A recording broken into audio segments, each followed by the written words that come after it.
took a little risk. Sent lawyers, guns, and money. Dad, get me out of this. Ha!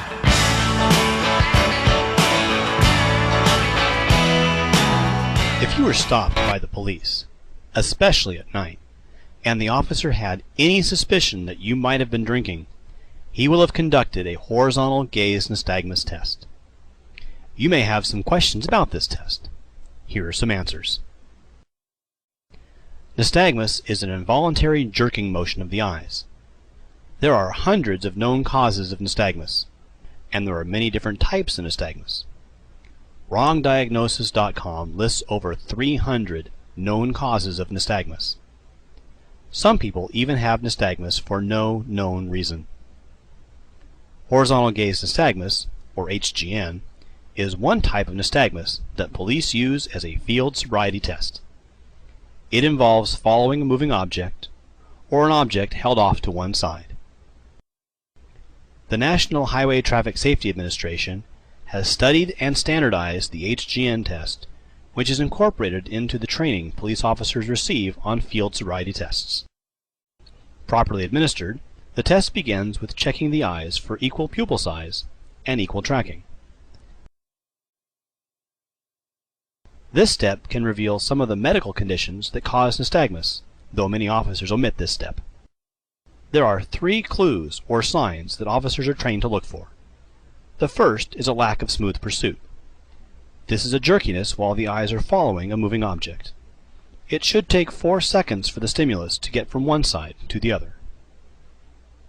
Next, the officer checks to see if there is distinct and sustained jerking when the eyes are held as far to the side as they can look. This is called nystagmus at maximum deviation. The stimulus should remain at the side for at least 4 seconds. Finally, the officer checks to see if the nystagmus persists at 45 degrees or earlier. Measuring a 45-degree angle without any measuring device can be difficult, and many officers do this incorrectly.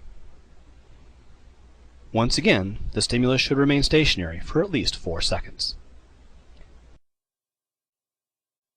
The officers can also check for vertical nystagmus, which is a jerking of the eyes when the object is held above the subject. The government's research suggests this can be used as a measure of tolerance to alcohol. There is a considerable body of scientific research that is critical of the HGN test as a measure of sobriety. Properly administering the test requires 14 passes and should take at least 83 seconds to perform.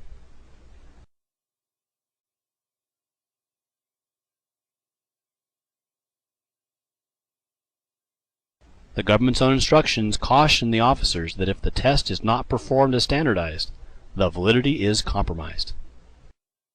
Officers frequently combine steps or omit portions of the exam. They have performed the steps of the test too quickly. Ha!